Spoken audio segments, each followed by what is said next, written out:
polisi. Nah, kalau tahanan kejaksaan itu kan itu pasti diatur dari juknisnya Jaksa Agung kan gitu. Jadi kalau itu kan memang walaupun udah terlambat itu udah terima bahwa memang dia sekarang keberadaannya di Nusa Kambangan. Kalau tadi pas sampai berangkat dengan cerita nggak ada sampai tahu siang urusan aja belum dapat. di media.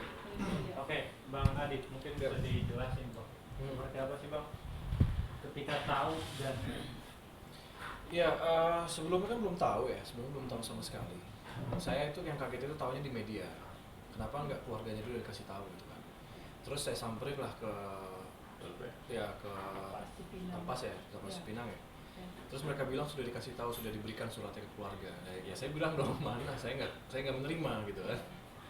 Maksudnya nggak bisa begitu dong SOP-nya gitu kan. Seharusnya keluarga dulu tahu nih 2 hari atau 3 hari sebelum diterbangkan tuh harus tahu keluarganya kan. Itu SOP-nya. Dan dia tadi saya sangat setuju dengan apa yang dibicarakan sama Ustadz Dery juga sama Om John. Abang saya ini saya kenal dari kecil ya. Dia ini pribadi yang baik banget. Dan alhamdulillah ketika saya up video itu di TikTok ya, video yang waktu saya ngomong itu, alhamdulillah 99% orang support karena tahu Bang Amar seperti apa gitu. Kalau saya pun saya tahu luar dalamnya seperti apa gitu. Ya kan? Jadi yang saya pikir ini adalah kesalahan sistem pemerintah dan sistem negara ini yang salah gitu loh. Bang Amar itu sakit karena narkotika yang seharusnya dibina, yang seharusnya dimasukin ke rehabilitasi. 1, 2 udah berjalan kan, 1, 2 udah berjalan. Oke, ketiga kalinya kena lagi, ya itu berarti udah sakit akut. Ya betul-betul harus dijaga mentalnya, dijaga juga sama psikolognya gitu loh. Maksudnya kayak benar-benar harus direhab. Ini malah ditaruh di lembaga masyarakat yang masih kebanyak kebocorannya gitu loh. Kayak ini ya itulah yang maksudnya saya bilang adalah sangat disayangkan sih. Dan saya di sini mohon banget sih sama pihak-pihak terkait gitu loh, sama pemerintah, sama Pak Presiden Prabowo gitu loh. Maksudnya kayak tolonglah bangsa ini potensinya sangat besar. Dia sudah membawa nama Indonesia juga di pencak silat ya. Waktu itu menang emas juga dia. Gitu loh. Jadi saya mohon banget ini, saya minta tolong banget untuk teman-temannya Bang Amar, jangan diem gitu loh. Ini dikawal terus harus kita kawal karena yang tadi dibilang sama Om John sama Ustadz Dery ada kejanggalan di sini gitu loh. Jadi saya harap adalah Bang Amar harus direhabilitasi itu sih gitu. Dari Bang Adit sendiri terakhir ketemu sama Bang Amar itu kapan? Kebetulan saya kan pulang pergi dari Solo kan, jadi saya tuh kayak menetap di sana juga karena ada brand juga, ada kerjaan juga. Jadi saya jarang banget tuh Bang Amar. Terakhir kali ketemu tuh Agustus ya gitu. ini tahu dipindahkan ke Nusa Kambangan yang kita tahu kan juga itu tempat yang high stress. Nah ini seperti apa sih? Dan belum sempat ketemu untuk terakhir kalinya sebelum Iya, sumpah jujur, gue kaget banget, shock gue. Sampai sekarang gue masih mikirin gitu loh. Baru kemarin pulang dari Solo itu tiba-tiba dengar berita ini itu geter gue, sumpah kayak sampai saat ini gue masih nggak nyangka gitu. Sampai tadi tadi mediain gitu kan. Tadi di apa namanya ke biasanya mau di foto itu orang-orang kayak gitu kan. Iya kan nggak boleh makanya sampai dikontenin gitu kan. Iya, maksudnya malu banget itu jangan kayak abang saya itu kayak ini penjahat kayak kelas kakap sih. kayak kartel di Meksiko kartel ini ya Allah ya. Karena Bang Amar itu kan ya ini korban apa ya, Bang Amar itu ikan teri yang jadi korban gitu loh, yang jadi korban di sistem ini gitu loh ya kan. Terus inilah apa ya bandar-bandar besarnya ya sekarang mereka mungkin ketawa-tawa di luar gitu kan, karena Bang Amar ya salah ngambil langkah aja gitu. Jadi ya, gitu loh. mungkin Coba berteman juga itu. Jadi ini mudah-mudahan jadi pelajaran juga buat teman-teman di rumah yang nonton ini. berteman dengan orang baik aja. Betul. Jadi itulah pelajaran yang juga bisa saya ambil gitu. Karena salah tempat Ustaz. Jadi itu bertemannya jadi salah juga. Oke, Bang Ya. Adit, dengan adanya kronologi yang dijelaskan sama Bang Ahmad, Bang Adit sendiri meyakini 100% itu atau seperti apa? Saya yakin abang saya bukan orang seperti itu. Saya yakin 100% Bang Amar bukan pengedar, Bang Amar bukan yang diberitakan oleh media, bukan. Tapi Bang Amar adalah korban atas ya sistem yang tadi saya bilang itu.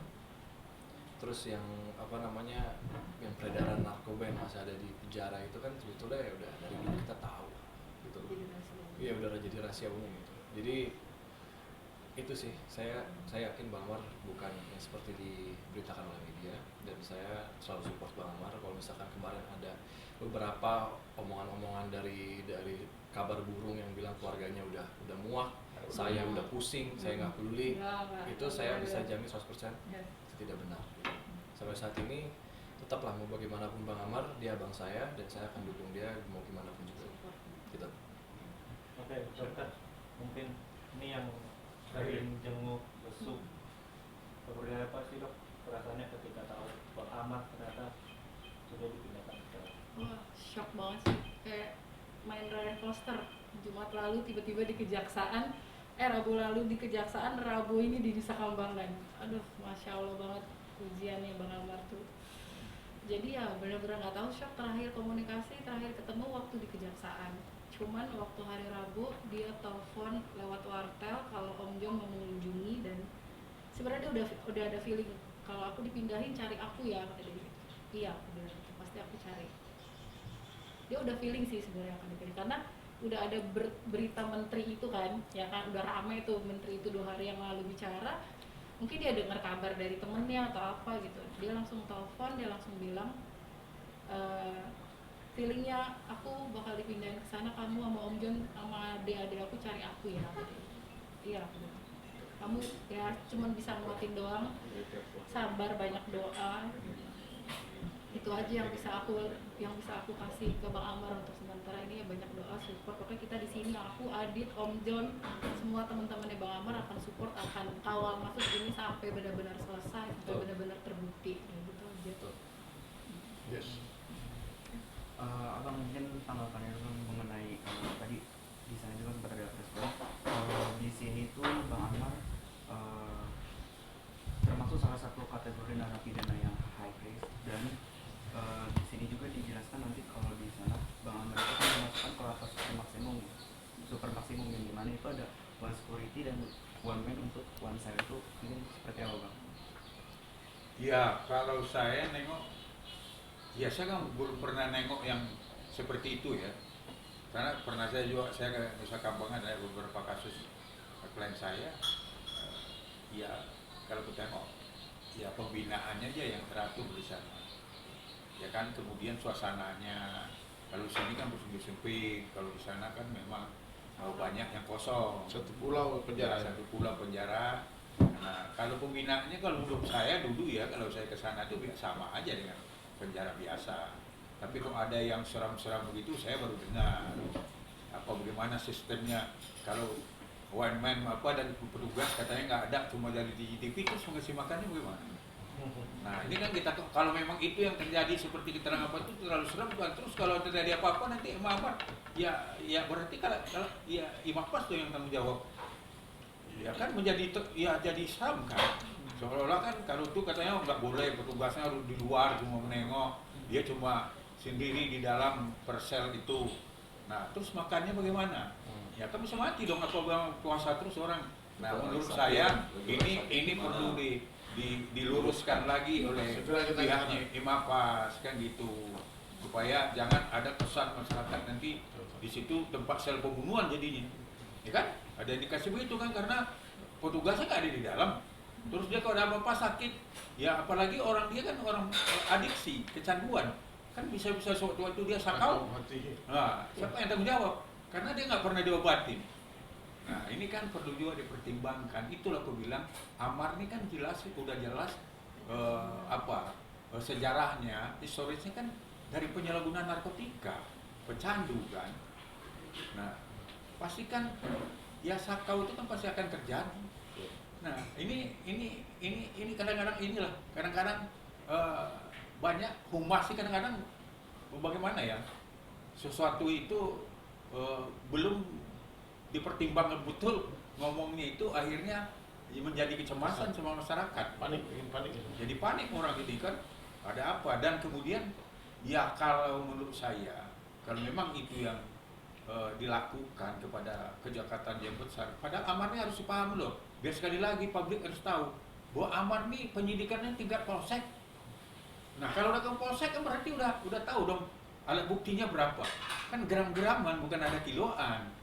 Nah ini yang harus dipahami juga. Jangan ada kesan seolah-olah amar ini dijadikan martil untuk membersihkan institusi.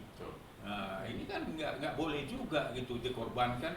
Itu kan pelanggaran HAM juga jadinya ini. Allah Maha melihat, Maha mendengar, Maha mengetahui. Amin. Takutlah sama Allah.